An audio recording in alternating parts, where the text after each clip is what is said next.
Finally here. Yes, we're here. We've been planning this for a long time. Yeah. I've got Brittany Rose here today with me, and I'm Sandra Tuszynska. Think Tuszyn's in the car.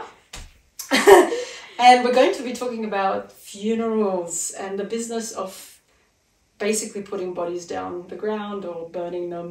Mm-hmm. And Brittany's in that line of work. So yes. Do you want to tell us what you do? Yes. So I'm a funeral director, and I have only been doing this for about a year and a half. And I started in the funeral industry, not as a director, but just doing everything. So from undertaking to mortuary prep to attending the funerals and paperwork and stuff like that. And now I do more of the director side, so I do less in the mortuary, but I still do pretty much anything and everything that needs to be done. So yeah, it's been a good experience, but I, as you know, have some qualms about practices in the funeral industry and how, and I think there's a lot of ways that it could be done better. Yeah. Before we jump into that, how did you come about to 1.5 years ago? How did you come to go, I want to be a funeral director or a mortician?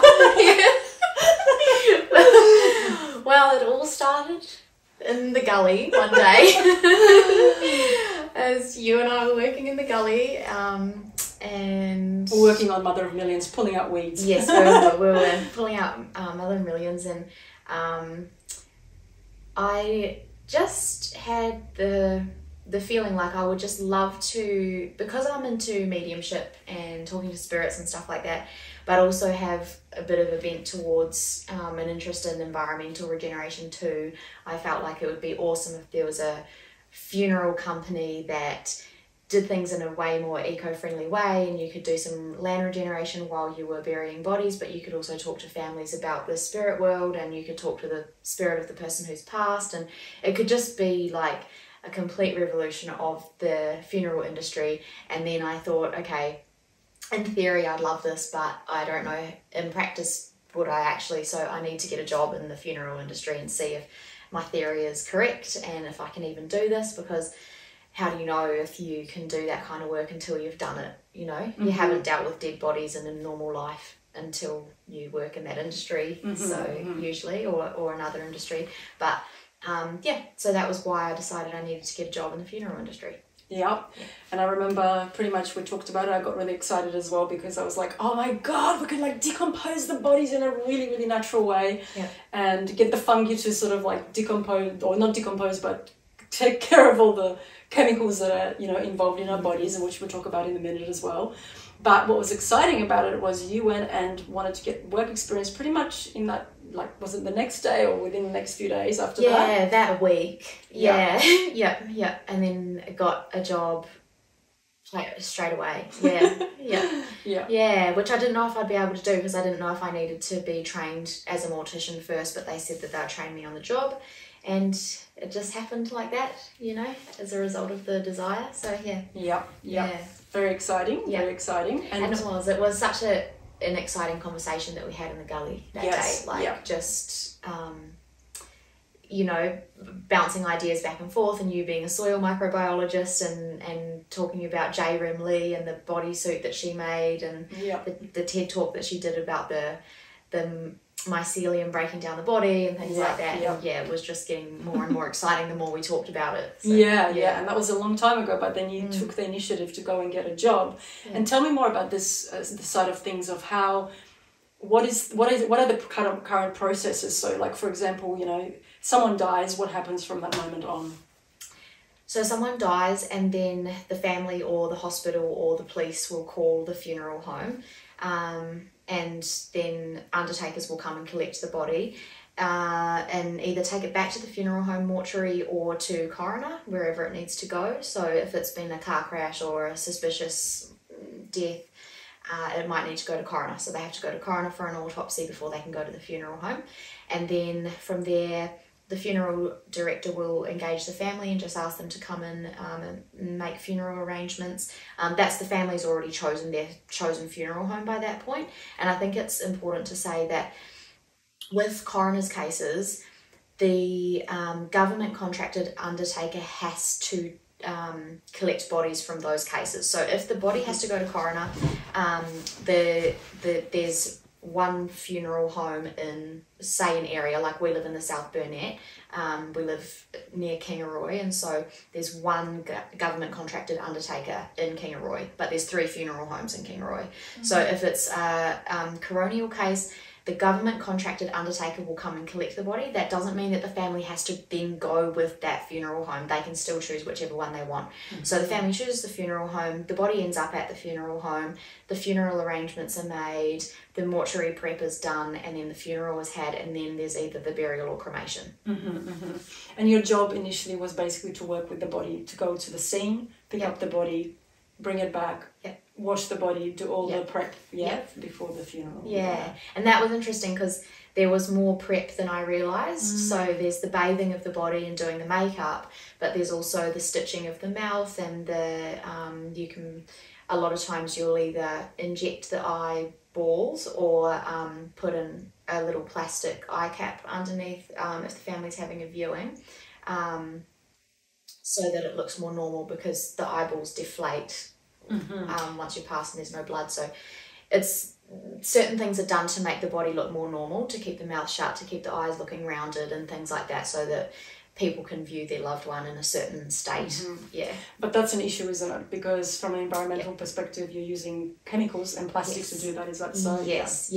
And so potentially you could use maybe biodegradable eye caps and things like that, because I think there's something, I'm in two minds about it. I think there's two sides to it, because I think that because people don't have much faith in the afterlife and the spirit world, people get unnecessarily attached to the physical body of their loved one when the loved one dies, and so they want it to be preserved, and some people want the body to be embalmed and it needs to look as alive as possible even though it's not, and we use formaldehyde and embalming fluid and plastic and all these things unnecessarily. But also at the same time, I think it is a nice thing for people to have a viewing and be able to spend that last time with their loved one if they want to. Like I think that can be part of the process for people. So I think there's nothing wrong with caring for, bathing and beautifying a body to a degree, but you just need to do it in ways that aren't going to be toxic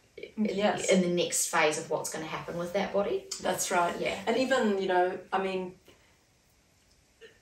for me personally, I would prefer to have the body's eyes, the person that I cared for, their eyes closed, because I know they're asleep. The body's gone to sleep indefinitely, and it's going to now go through a decomposition process. So I guess it's just thinking about also, like, why do we want these things, and can that be done differently? Can it be done with natural substances, but also can it just be done in a way where that's what a dead body looks like, and being more in touch with the beautiful process of decomposition that God designed for everything to decompose in nature, and including the human body, which I'm really excited about, that particular topic, how it all falls apart back to the constituent elements so that it can be regrown in a different life form.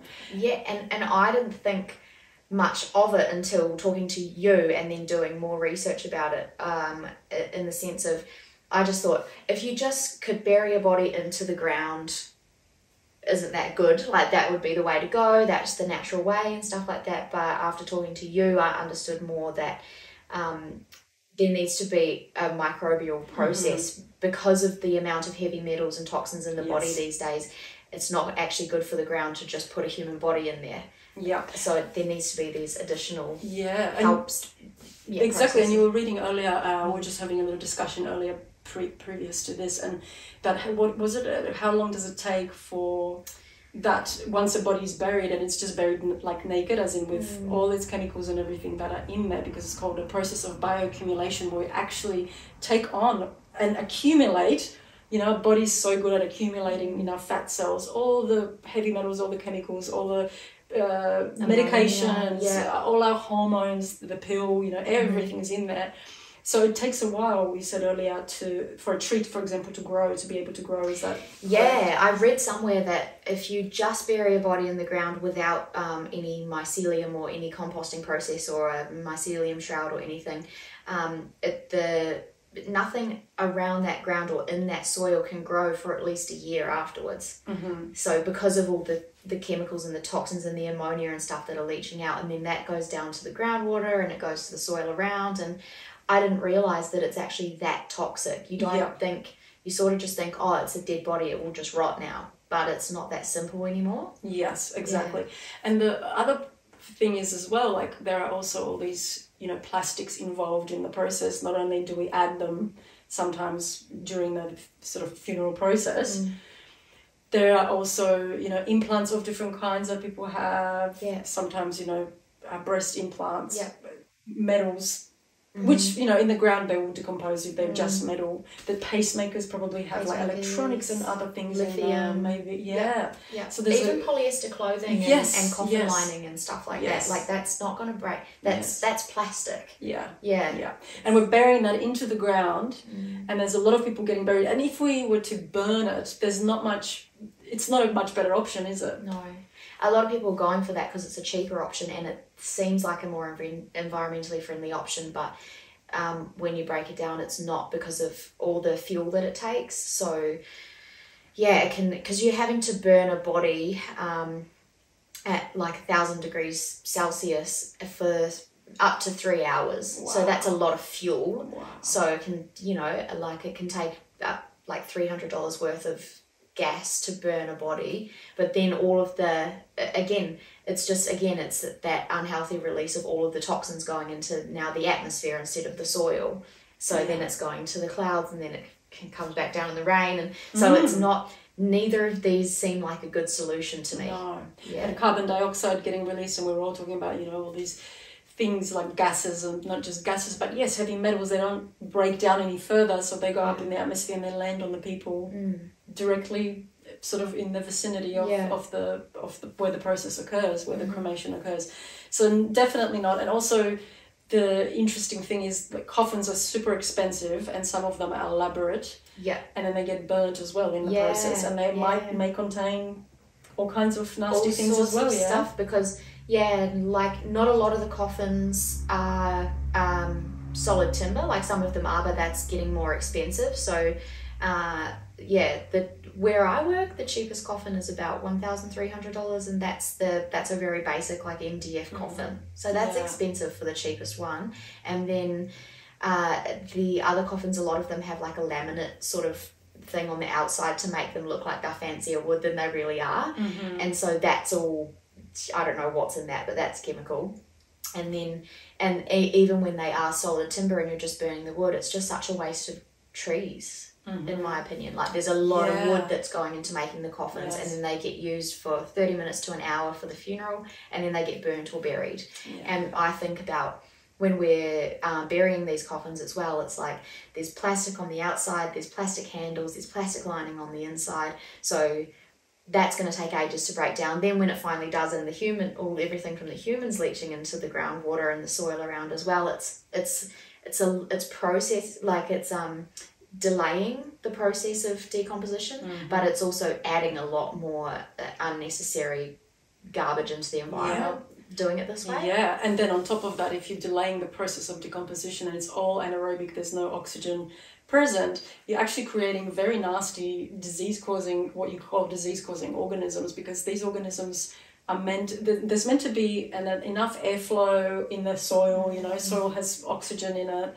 Without all that, and basically it's relying on the body's internal microbial diversity to break down the body, but normally it's the soil organisms that will come in and balance that out. Initially, yes, it happens from the gut, you know, and a lot of the organisms we have in our gut also come from the soil, so it's lovely. But once you have, you know, there's no access of any other organisms other than the indigenous organisms of the body.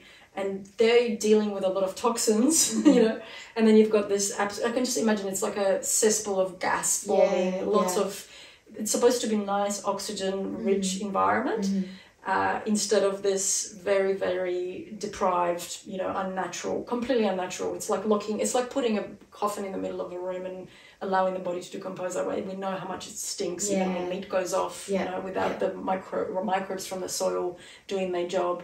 And this just puts another layer of toxicity, a Yes. formation of toxicity as a result of the anaerobic breakdown of the body that's already full of toxins. It sounds very, very unpleasant. Yeah. Why would you want to put your loved one through that? Yeah. So, or burn them, which is just as just the idea of our ashes going up into the atmosphere and polluting other people just doesn't sound right to me, you know. Yeah. And then there's also another mechanism you mentioned. I forget what it's called. It's the body aquamation with using water, and what else? Yeah, and so it's another name for it is alkaline hydrolysis. So it's an alkaline water. So usually they're using potassium hydroxide. So it's 95% water, 5% potassium hydroxide. So I didn't realize this until you said it, but that's not good for the environment, an alkaline solution like that. And thus, I feel like it's kind of greenwashing because they're saying, oh, this is a new, you know, like environmentally friendlier way of doing things. But I just see so many problems with it because one, it's not natural. It's putting a body into a cylinder of water and it's using 1,300, say approximately litres of water per aquamation. Wow. So, and then boiling that water to almost 100 degrees Celsius, so boiling, to boil essentially the body. They say it's faster decomposition, but I think using that much water, if we were doing that for every body, that's a lot of water especially on the driest continent on the planet, which we're on.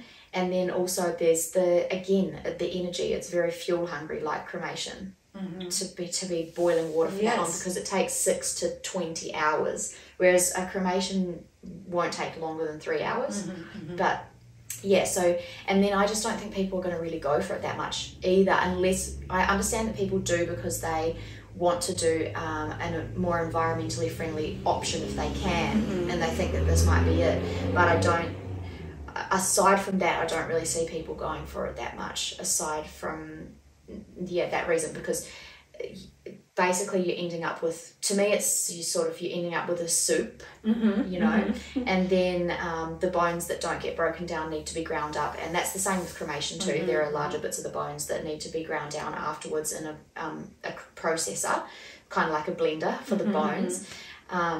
So you've got that as well, but I don't know if people are going to really want their loved ones going that direction either. And down the drain, because they say, you know, the water, you know, it's so, you know, fine, it can go down the drain in the end. And it's like, well, that's kind of cool, but not as well. So not very nice. And the fact that there's post-processing, whereas in the ground, you know, the bones become resource once again for organisms to feed the trees. So all of these, you know, even there's a beautiful other process where you decompose the body by composting it. There's this company. Do you want to tell us a little bit more about this amazing company in the US? So Recompose. So Katrina Spade started this, and she was an architect, and then she designed a human composting facility, and I recommend checking it out because it's very cool. But it's basically putting the body into its little bed like a pod, and then putting organic matter on top. So they use straw and alfalfa sprouts and stuff, and then just putting it into its pod, and it's aerated, and they must turn the soil or something. But in the end, you end up with soil, and I love this because it's the only option out of all of them where you end up with a resource rather than just using or contaminating resources. So you end up with something, and it's more energy efficient, like way more. And then you can eat that, and I think it's efficient in cities as well, where because a big problem these days is land for burial. Like, it's getting super expensive because there's not a lot of space for it, and so in cities in Australia, this is approximate, but about 80% of people are going for cremation in cities and 20% burial. Where we live, people are old school, a lot of religious people, a lot of older demographics, so it's actually the other way around. So it's like 80% burials out here. But yeah, cremation's cheaper. But yeah, this is an option where you end up with soil. And it's good in cities. And then that soil can be taken to somewhere where they're doing some environmental project or something. But so I like the idea of natural burials as if you've got the land. But I think I think, yeah, one of the things that the human composting is good for is when you don't have the land. Yeah, absolutely. Yeah.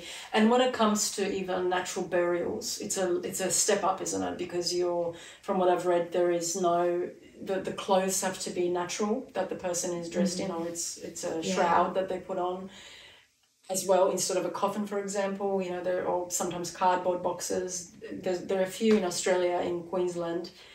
So it's kind of a step up, isn't it? Because there's like rules made by the different funeral places. If it's going to be a natural burial, it's got to have no chemicals, no plastics involved. Yeah. So that's lovely. That's great. My question is still around, this whole problem of our bioaccumulation of all these toxins. But even if you naturally bury the body in the soil, and it's only a meter depth because of the microbial activity in there, which is nice. At the same time, it's like you still have this injection of toxins from the human body, unfortunately, because of the way we live these days and the consumption of all kinds of preservatives that we eat in our food, which also affects the microbes. There's so much to think about. So I love this idea that we have of combining the two, combining the composting part and the natural burial. So still in the soil, still natural, without any chemicals, without anything, without a coffin, and then adding the microbial concoction, you could say, or what the microbes already live on. So, in a composting situation, you just want mulch of different types. I love that idea, and I know that biodiversity is always the answer, So putting lots of different kinds of organic matter, and I would suggest doing that from the existing environment within the grounds already, that will just make it like endemic microbes doing their job, taking the resource from maybe some weeds that are already growing there, because then you're regenerating the land by using the weeds. Do you mean using the weeds as mulch? Yeah. Say like you've got lantana infestation on the land, because I suppose what we would love to do is to get land that's already like damaged and scarred, so we can regenerate it, and the next level would be regenerating a forest on top of that land. And then instead of people they might come to the forest and come to visit the tree they want to, but because of the mediumship, which we'll describe and talk more in depth about, they might want to learn to actually communicate with their loved one where they don't have to visit anywhere, but they actually constantly can be in contact with their loved one. So that's, I think, the most exciting bits, the regeneration of the forest, taking away all the chemicals and making death more sort of seeing it as a wonderful process rather than something really bad as society sees death at the moment. We just want someone else to take care of the dead ones, don't we? Of our loved ones that have passed on, or anyone that has. It's seen as a waste. It's seen as something horrific, whereas we can see it as a resource plus an educational, from the mediumship perspective, the education of humanity as to that not only death is just a continuation of life, which we haven't, as society, we don't really, even though people are religious, there's really not much faith in that at all. And that's a scientific fact, as we know, that happens. But also the body as a product that's now useful to regenerate the land that we've damaged. There's I like it. Regenerative. It's like the physical thing is like an analogy for what's happening spiritually. Like it's a continuation of life, even after the death. So, and can you, because your expertise is soil microbiology and stuff, where there's two things that are already sort of available out there, that we've just talked about. So the human composting is not legal in Australia yet, but I'm working on it, or not in Queensland at least. And then there's the natural burial. But what your idea has been is combining both, which you touched on just now, but can you talk a little bit more about that, of the combining this idea of the human composting and the natural burial to make it more a proactive process rather than just ditching a body in the ground that and without the microbes and stuff like that, because it's just super interesting listening to you talk about it, because you're so enthusiastic and knowledgeable about it.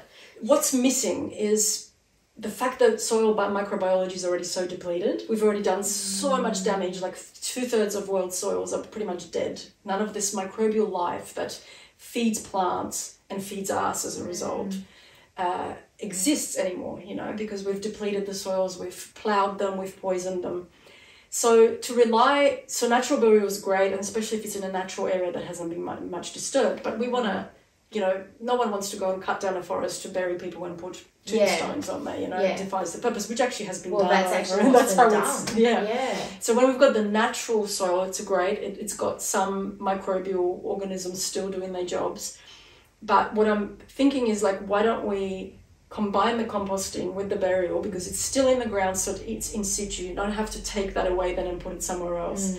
It's regenerating something that's already damaged, which is the soil, but then adding the organic matter, which has the organisms, because by default, every leaf, every twig, you know, every branch it's impregnated with microbes, particularly fungi. And fungi love to hold on to heavy metals, which bacteria can't break down, nothing can, because heavy metals are at their, you know, their sort of elemental level. They can't go anywhere into smaller particles, but they can travel and poison and contaminate. But if we were to transform them, so to speak, by allowing them to intermingle and be absorbed into fungi and the plants, it stays as part of the nutrient cycle. So they don't move away, you know, they don't go anywhere, they don't, we don't want them in our waterways, we don't want to be putting them in the groundwater. So that's the beauty of it. You've got the microbes, and then you've got both fungi and bacteria, and the creatures that consume them will transform every part of the body, and some of the microplastics that are in the blood as well, because we're full of microplastics these days as well. So that's another problem of cremation. It's all going up into the atmosphere, and then we breathe it into our lungs. It's terrible, you know. So having the microbes deal, a lot of microbial organisms will actually decompose plastic into elemental forms, and if you've got a biodiversity of them, that ensures that it doesn't get stuck on some level where it's actually even worse than the beginning microplastic. Oftentimes you break something down, a chemical, and it becomes even more toxic. Like a lot of pesticides are like this. You know, you take one microbe will work on it, it will break some bond, and whatever results from that is actually more toxic than the beginning chemical that you started with. So when you have it's pretty sad, because you think, oh, microbes will deal with it. No, you need a plethora and a consortium. One organism will deal with this part, one will break this bond, one has this enzyme, another one has another. And that's the beauty of using nature, and especially like plants that we can use, like weeds that are growing there, cacti that we have, prickly pear growing in the environment, full of moisture. So now the decomposition needs moisture. You won't need as much rain or relying on irrigation. We can use certain plants to literally make a beautiful microbial service to decompose the body to a level where it just becomes very, very like part of nature, back into soil, regenerates the soil, and then you grow the plants in there. The native vegetation that we need to bring back to create more rain and to have more oxygen and, you know, reduce carbon dioxide level, all those beautiful things that we need forests for. I think the bodies, you know, the spiritual aspect of it, and the taking responsibility for all the chemical disaster that we've created, and our bodies are a temple of. You know, we're like, this is what the world, this is all that's wrong in the world is in this body, and here are all the list of chemicals we can, this is what we've eaten throughout our lives. You know? So you're saying basically like the fungi and the mycelium and all of that, it's basically like a filter. It's filtering essentially out the heavy metals and stuff, all the toxins that are in the body, so that it's not just going into the soil and stuff. It's like filtering it out and decomposing it and eating it and taking it into themselves. So when they get eaten, the creatures that will take that on will release a transformed form of it, and that becomes food for the plant directly. And so all those creatures that are normally missing, like the nematodes and amoebae, which are part of the protozoa, they're these tiny little creatures that eat the bacteria and the fungi. And if we have them, which are, as I said, they're very damaged, we have almost eliminated them. From what I'm thinking, how it should be, the level of these organisms and how little I'm seeing them in the microscope when taking soil samples. I'm inclined to say oftentimes they are missing, you know, very much so. And we need to have them back. And they do exist in their natural environment. We just need to sort of feed them, and what better way to feed them than give them a toxic body to decompose? Yes, and this is why I also love, like, it's not just that it's creating soil and that's cool, like the human composting aspect of it, but like one of the biggest like critical problems that we're facing with the environmental damage is the topsoil that actual food can grow in. Like the loss of topsoil is one of our biggest problems as a race, and I don't know if people know that. And I was thinking, you know, if you were doing, because originally I was thinking I'd like to have a company where I was doing human composting the way that Katrina Spade's doing it and Recompose, which, you know, what we're talking about here is doing something different, so that might not be the outcome. But what I liked about getting 4 wheelbarrows out of one body, like one body can turn into 4 wheelbarrows of soil, and that includes the mulch and stuff like that. But that's a lot of soil at the end of the day, and soil is what we need. Like it's going to be a problem to grow food in the future. Yes, it's becoming a problem already. Huge one. Yes, and you know, the beauty of this is this is what I love about also the fact that there's mediumship involved in this, because if you educate people that we can regenerate landscapes using human manure, for example, our waste, as well as our bodies, all these things that everyone's like, take this away from me, we don't want it. I don't want to do it. We would love to take it from you. But as long as you know that understanding is that having the ashes in your urn on your mantelpiece or whatever, or having that funeral, the tombstone to go to, is not an attachment in people. When that becomes like, people don't really feel that that's necessary for them, they no longer need it. Now we can talk about real soil regeneration with a lot of bodies that die every day. And also do composting experiments as well, where, you know, even if you don't want to build in the city, I understand what these guys are doing. It's amazing because it's you know, it's contained. I think it can be done more naturally in Australia because we've got the land and the temperature and things, you know. So I think land, but also we could even do a similar thing on the land, in the ground, and still give a lot of compost away, you know. So that can be done as well, and then we can just spread it and give it to people that are and I know that's going to be like, well, we're going to be eating the people then, but that's, where do you think your body came from in the first place? I'm always thinking about which dinosaur was, you know, what am I, like, all these components came from stars, from stardust, you know, from, it's all recycled all the time. We are made out of our great grandparents, and that and that's what I think as well. Like, it's people might initially have this feeling of like, we can't eat vegetables out of soil that was a dead human compost, but it's like, that's actually so natural, and it's a scientific process. It's, by the time it's soil, it's not a body anymore. And I just don't think we're going to have the luxury to be worrying about these things in the future if things keep going the way that they are.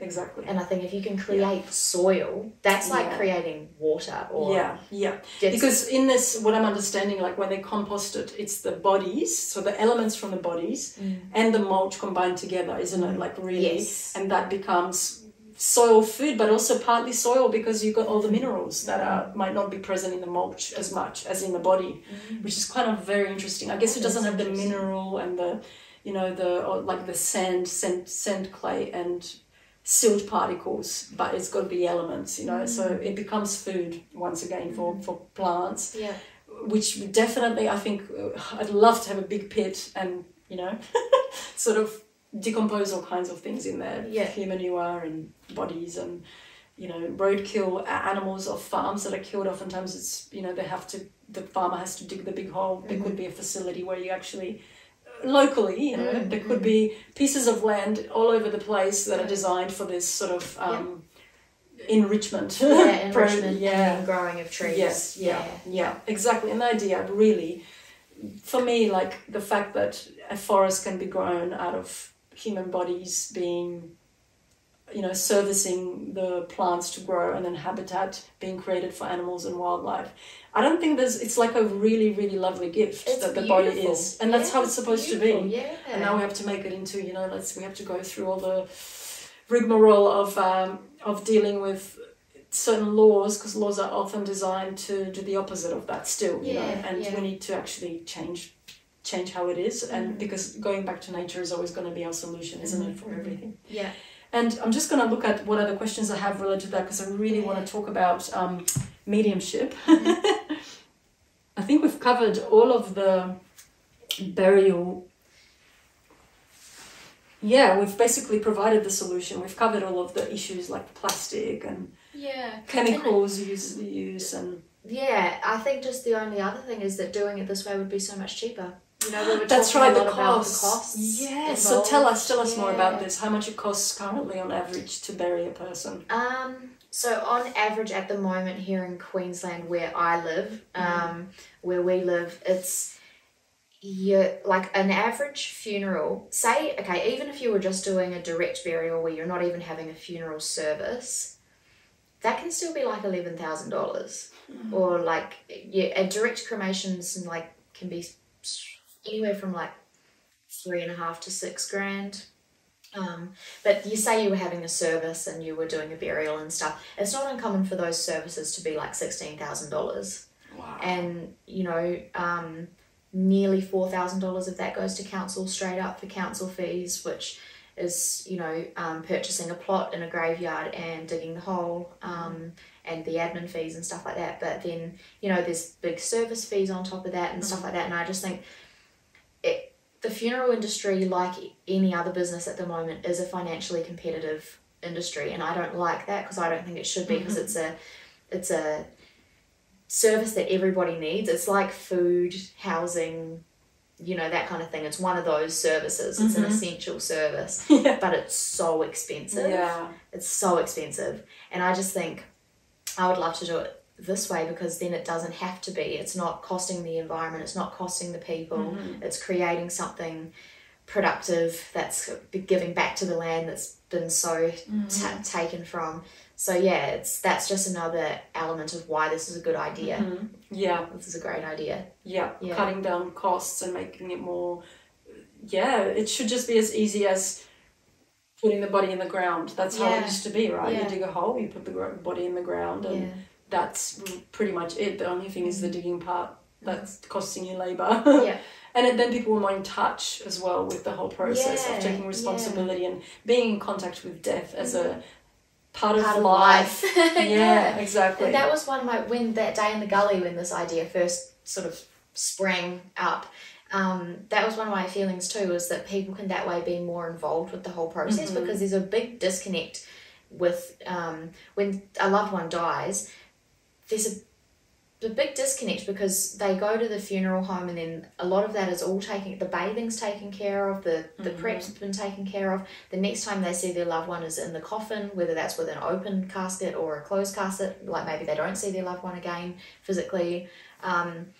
Sometimes they want to have a viewing and then they'll see the body again, but there's like this disconnect in that time in between of the passing, and then their loved one gets taken, then they see the body, and it's sort of just feels like everything's gone in this really weird, unnatural direction. Yeah, like sterile and just, I think we just so don't want to think about our own death because we're terrified of it being the end, and we're so holding on for dear life, no pun intended. You know, just really to something that is God designed to be ephemeral or temporary, as in it comes and goes, as in maybe ephemeral is not the right word.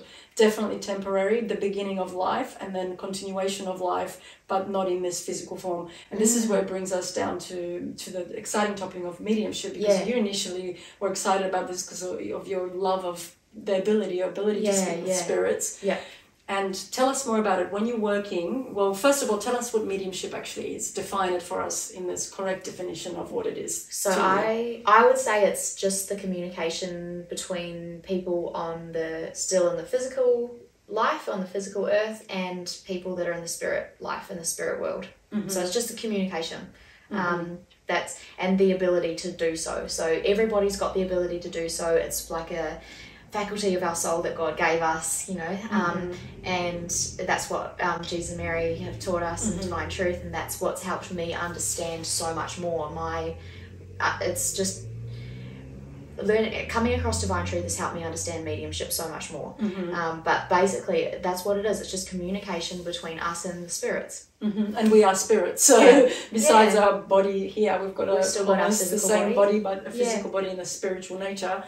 And so the exciting part is, so you've obviously, did you have some idea, or did you have communication with spirits abilities as far as you can remember as a young child? Like, where did it develop and how did it evolve? Yeah. Yes. Although I wouldn't have thought that that's what was happening, but in hindsight, yes. And so, yeah, that's just been there the whole way along. And fortunately remained open thanks to my mum, like having a belief in the spirit world, and not like a real education about it or an understanding of exactly, you know, everything that's happening, but an openness to it and a knowledge that it, you know, basically coexists alongside physical life. There's the spirit life that's happening, you know, like the spirit world, there's spirits around us. It's just an everyday thing. And so, yeah, she specifically, she just really trusted in angels, and she had experiences when she was a child that led her to fully, wholeheartedly believe that angels are around. And so being brought up in that environment with her, and the constant reference to the angels and the constant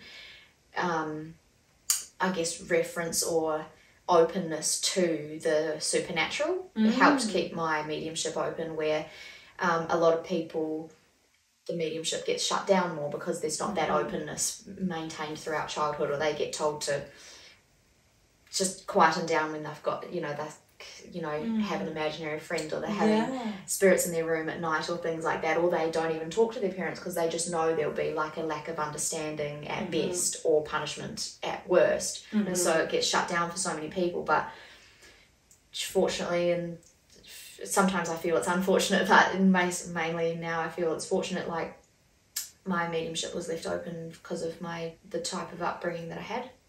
Yeah.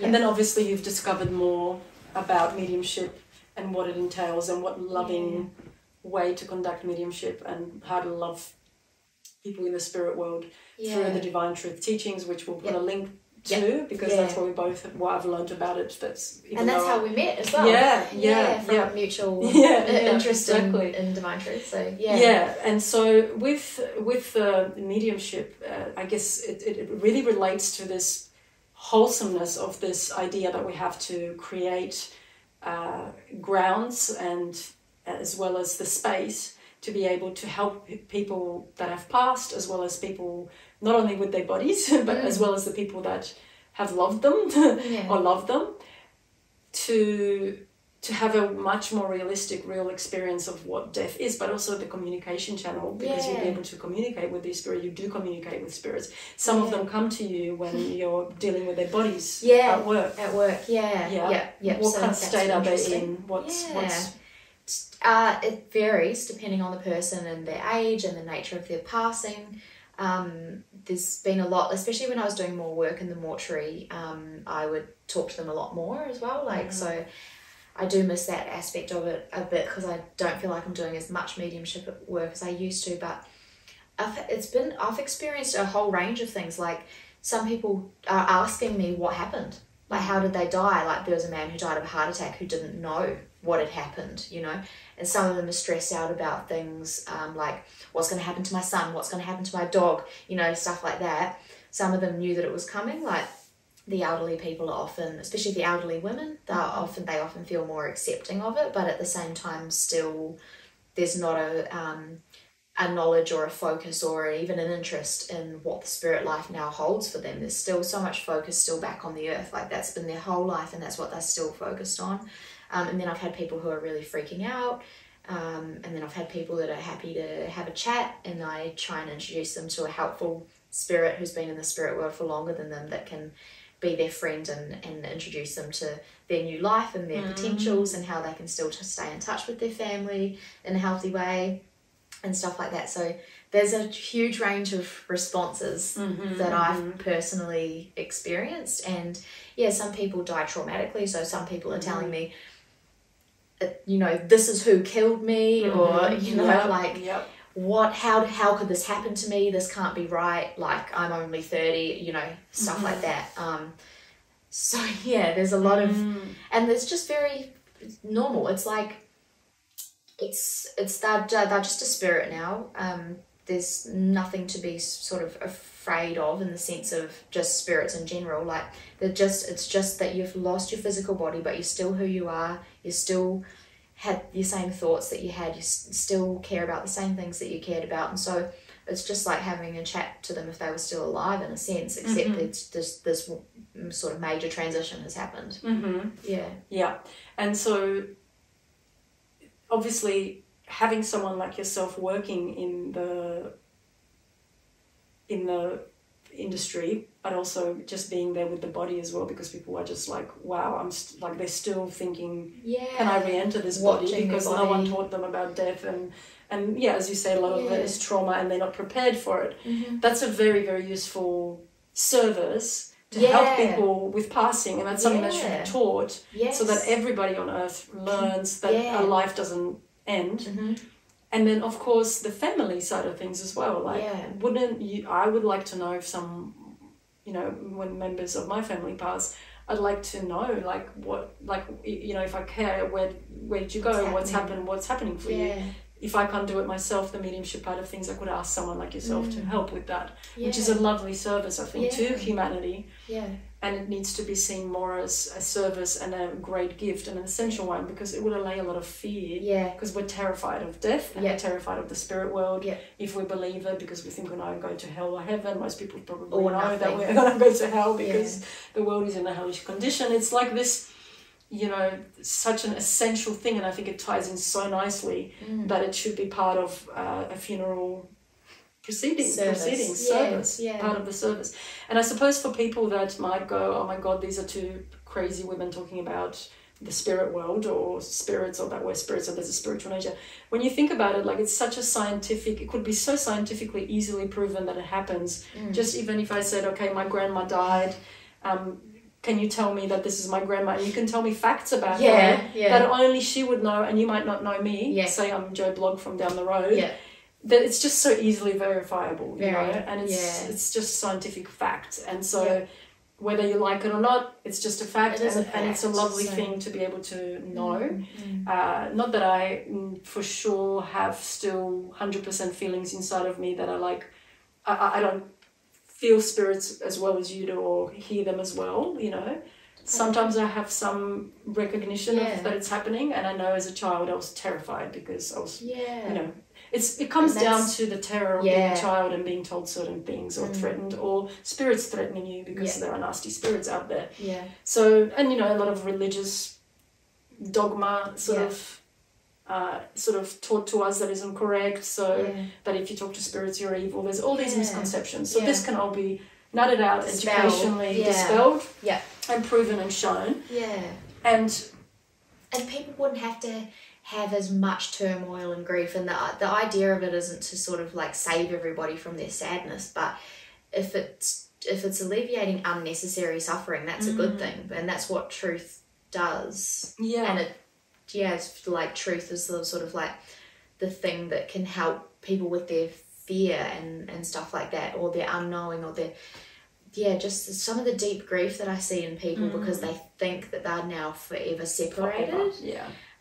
Or at best they're separated until they themselves pass, and it's like, no, that your loved one's standing right next to you, and you could still maintain the communication and the connection and the relationship if only you knew all this stuff. And that's why I'd like to have my own business so that I can talk freely about this kind of thing, and not sort of and people would seek you out for that particular service too, maybe because like, how often do you even get to talk to the people that come? Or are you ever do you have the time to even go, hey, that person's actually still... No, there's not much room often. For that. No. And because also I work for someone else, I sort of, and that it makes it trickier to like, how much do you say, and this isn't my company, and this isn't, I don't know if that's they're not seeking your services in that. So this is where I think, once again, the most amazing opportunity to have something of your own that you can set up and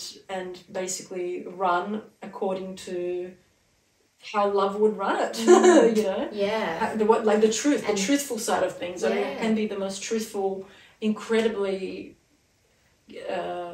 gift to the world, a service, and just so much more gentle in every way, like gentle spiritually, emotionally, physically, environmentally, like that's what I think a funeral service should be. Like I love my job beyond mediumship and I don't know, just the environmental side. Like there's more to this industry that I love. Like I love talking to people. I love officiating funeral services. I love speaking with people in their grief and hearing, you know, stories about their loved ones and stuff. And I just think, to me, if I can provide a kind and gentle service to people in one of the hardest times of their lives, that's the goal. But I think that could be extended so much more than what I can currently do in my job, because it could be gentle in so many more aspects, you know, like, but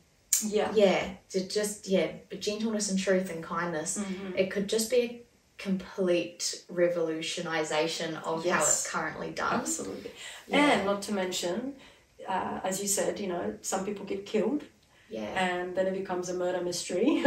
You could help solve those mysteries working with the police force. If there is, you know, there are so many things, or even not, if not with the police, but the forensic side of things, you know, the spirits are dying, no pun intended again, but are dying to tell the truth of what happened to them. People, you know, they want the truth to be out there, and I think that's just one that's just like another good aspect of it, which is, you know, solving. What other aspects of mediumship where it would, like, what are the real great benefits? There are thousands of benefits that so many. Yeah, I think like some that we already mentioned, like it would take away people's fear of losing their loved ones and also losing their own life. If they understand that there's a spirit world and there's a continuation, and that the relationships continue, and that you go somewhere where you, after you pass, and it's based on, you know, the condition of like who you are as a person and stuff. Maybe that instills more fear, I don't know. But I think then there's the aspect of you know, solving crimes and you know, unanswered questions and things like that. You know, helping children, helping people throughout their lives in terms of what's really going on when they've got addictions or mental health issues or things like that. Helping them to spirit influence. Like why does my child seem to be reincarnated?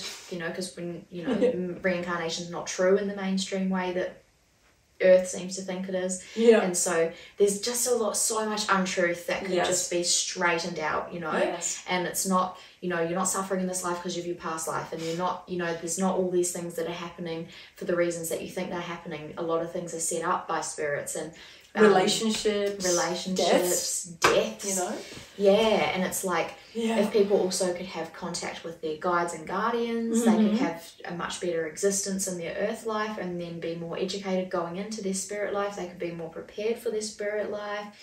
We could be doing things right now that will make our spirit life.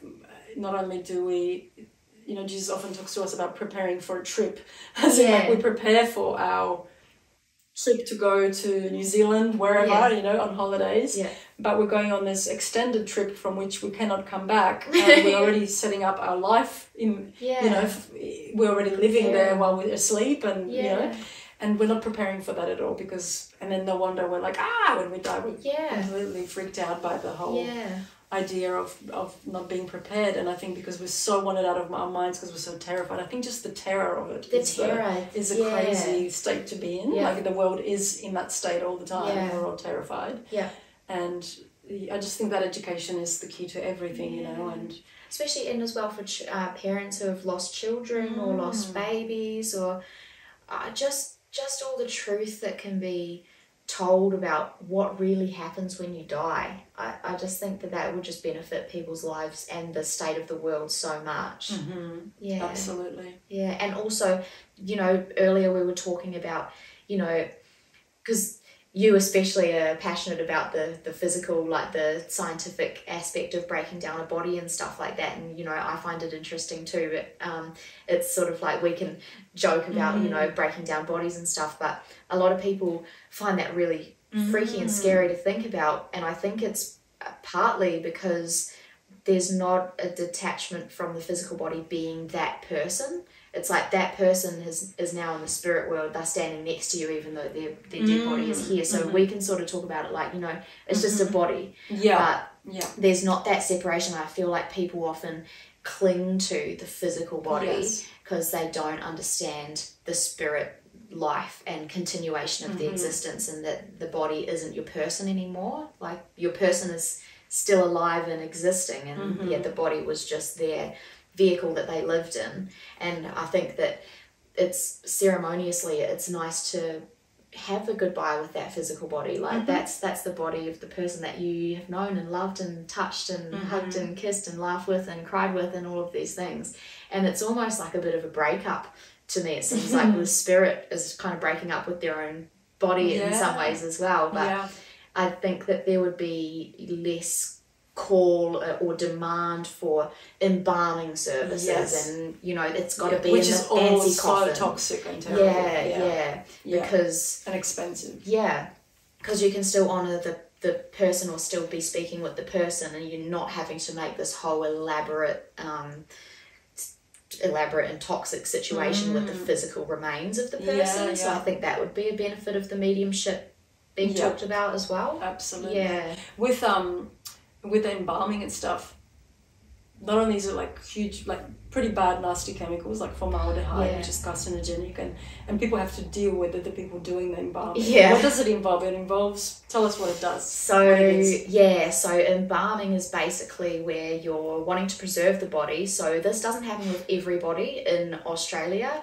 I think in some places it does. Like, I feel like in the US, some places they'll embalm everybody, which I don't know why you would, but because that's going to delay the breakdown process for like at least 20-25 years, and then when it finally does, there's all this formaldehyde. It's so toxic when you're doing. I've assisted a few embalmings, and when it's so toxic to breathe in.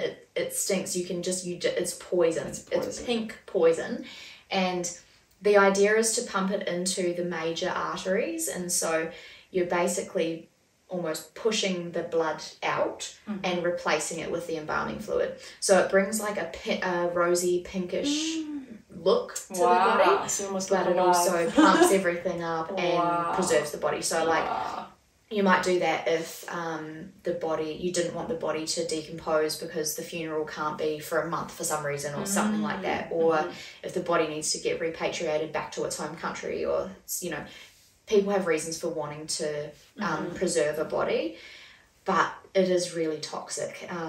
And so, that's basically what it is. You're basically replacing the blood with the formaldehyde so that the body doesn't break down. Terrible. Yeah, and it's extremely, like you said, it's carcinogenic. So it's hard on the people who are doing the work, but it's also, I just think that's going to leak into the groundwater. Yeah. You know, like what is going to be left that's not poisoned? Yeah, if everyone does it, it's obviously, Yeah, this is why it needs to happen. So the idea would be like what we would love to do, and, you know, in whatever capacity, whether we do it together or whether you set up a business and I get contracted, whatever. The idea would be, I think, really just have a block of land that's damaged. That's what I'm thinking, you know, just damaged block of land, set up the services on the land, and also have home, the burial location, and then do the regenerative process of the earth. You know, get an excavator that we could either hire out or own. I've got a ticket on how to dig the trenches already, dug a few graves. Just, you know, get the permits from the council, and to do it, it's in Queensland, it's dealing with councils on council basis. So basically just getting the permissions and plans. And the only thing really we need right now is land, you know, someone that's got a piece of damaged land and a facility to create that potential, and doing a lot of research, background research to it, and company research and things like that, you know. But I think just the idea of, I'm just thinking, gosh, if there was a piece of land that this could be done on, where it's accessible to, well, people already in our area, but at least like within the Kingaroa area, because this is where we live, it can get done. And this is a major agricultural centre as well, so there's a lot of damaged land. So much damaged land. And I bring my statistics. Because, like, you know, we're talking about regenerating land and planting trees and things, and there was something that we just read earlier, just about the the actual trees themselves, like the amount of trees that we're losing. And when you think of one large tree is the equivalent of like 10 air conditioners when it comes to cooling effect. And so we're losing about 330,000 hectares of trees in Queensland every year, which is 6 Brisbane CBDs a day. That's enormous. I don't know how that's possible, but that's happening. Queensland is the worst clearing state in Australia, and it's on par with Brazil, how Amazon's getting cut down. In fact, I think we're now exceeding deforestation. Really? Yeah. It's Queensland, yeah. Wow. So, like, this is the place to do it. This is the place to get our bodies into action of growing trees. Yes. There's enormous potential in those bodies, despite all the chemical and things we talked about. There's so much nutrient in here, and all the bones, we basically took earth elements into our bodies, and they are still in us, and they just need to go back to the ground.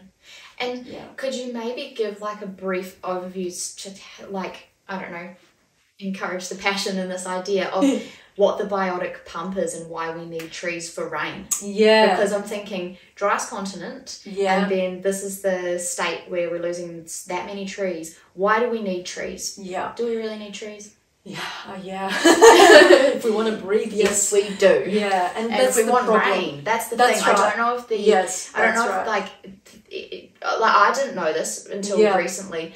The relationship between having trees and attracting rain. When you think about it, like we live, beyond the range, we don't get this area, the South Burnett, is a major agricultural centre for Queensland. Yeah. And so we are far enough from the ocean that we don't get the hit of the sort of ocean, what the coast gets in terms of rain. So all the climate that is around there, and the ocean forms the clouds because of evaporation, comes down to a certain level. Sometimes we get a little bit of, most of it we don't. We rely on trees.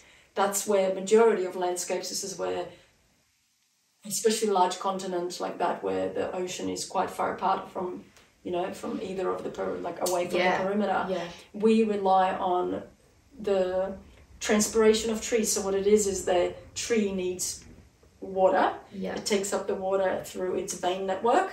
It goes up, and the capillaries in the leaves ensure that there's a big draw because they're really tiny compared to the roots having larger pore size to take up the water. And when that happens, you've got this capillary action where the water is drawn up, and as that happens, because the tree has to exchange gases to get carbon dioxide, which is our own out breath, which I love that symbiosis between us and trees, completely reliant on one another. We breathe out carbon dioxide. The tree requires that to make sugar, to put into the ground and feed all the organisms, and then exchange that for its nutrients. And then you've got, as the stomata, which are these little holes, these little openings in the leaf, as they open up, they're taking that carbon dioxide that we breathe out and release their waste, which is oxygen, which is what we need, Yeah. And I love that symbiotic relationship between us and trees or plants in general, that they rely on our waste, we rely on their waste. Yeah. And that, in that process, water evaporates as well, So a lot of trees will open up their stomata only during the night, especially in hotter climates.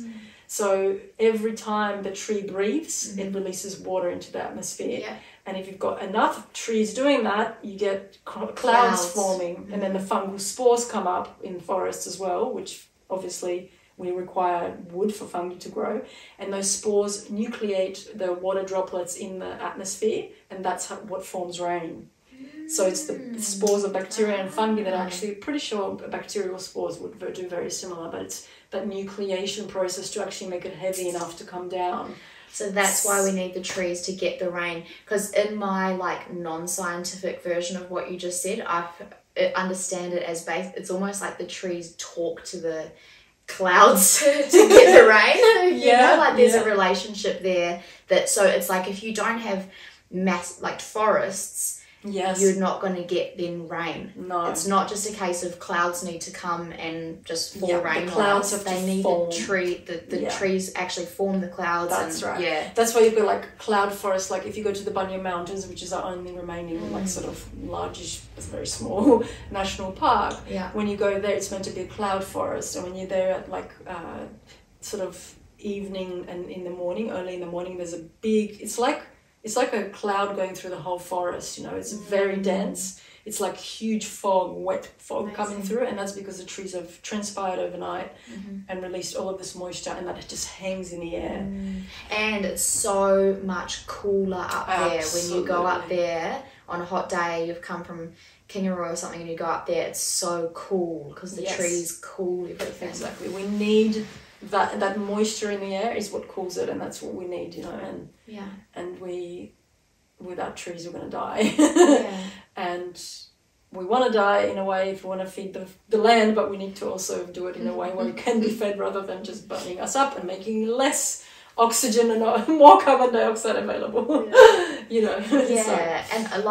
And I sort of, sometimes you sort of think, you know, there's a tendency to think, what's one little funeral home gonna do for this climate crisis? But I often think, but you have to do something, and then you can teach other people how to do it. And you don't know, you can start the rehabilitation of a forest. Like God's laws, it seems, you know, we've seen it ourselves when you're trying to regenerate some land. It just needs a bit of help, or even it just needs to be left alone. But with a bit of help, it can regenerate pretty fast. It responds. And so it's like,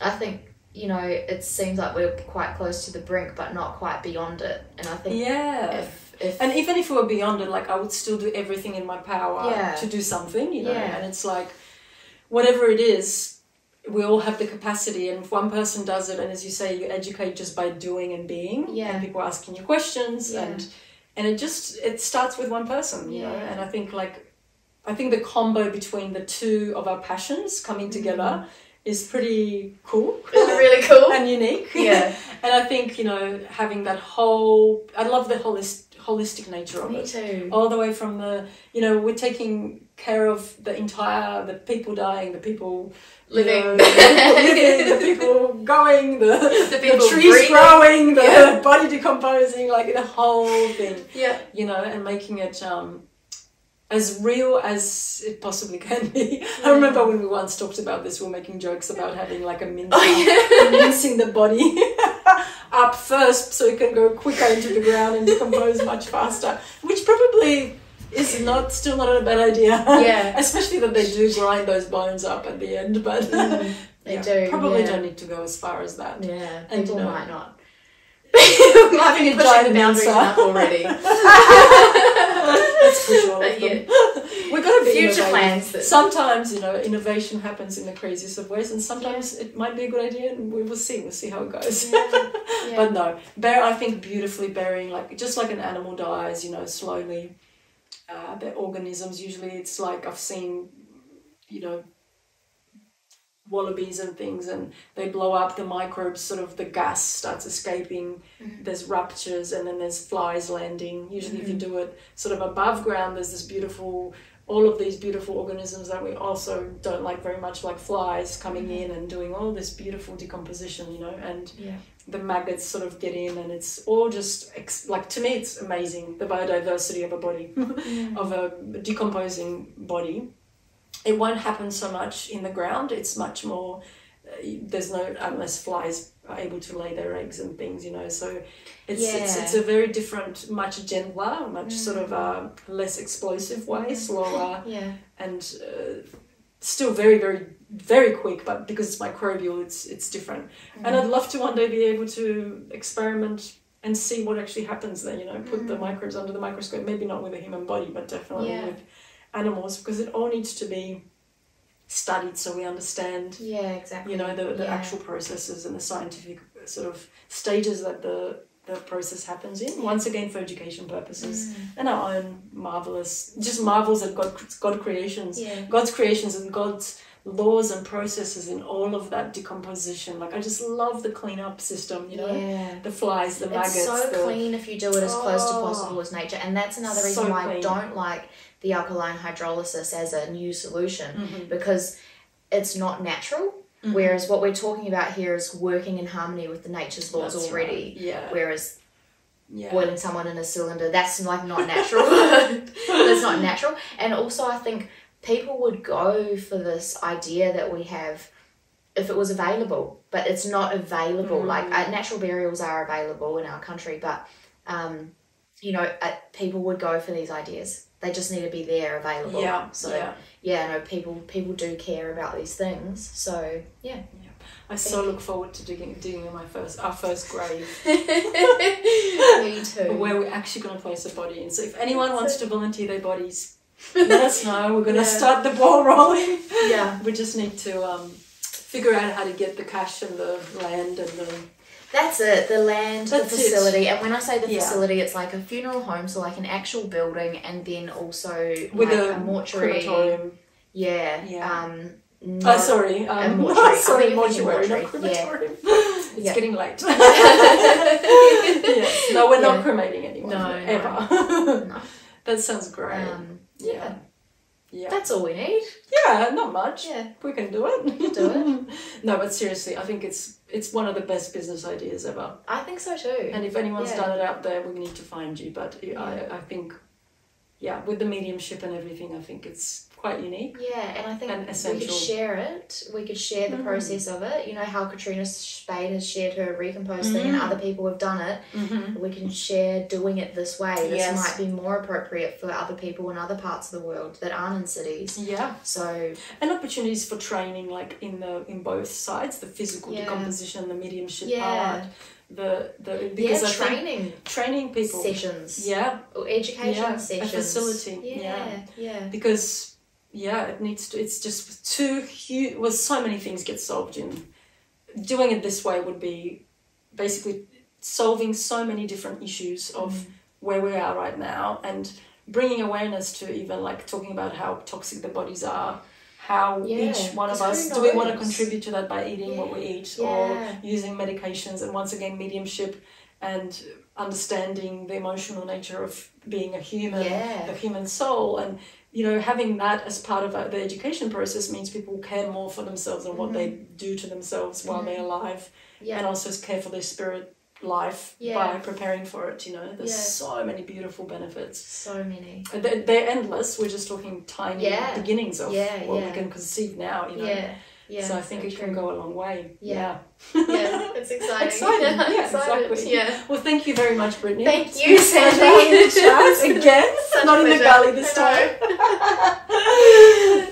No, it's been lovely, and let's see what else we can come up with, and let's get this ball rolling. All right, I'll turn it off. Oh my God. See you guys. Saya.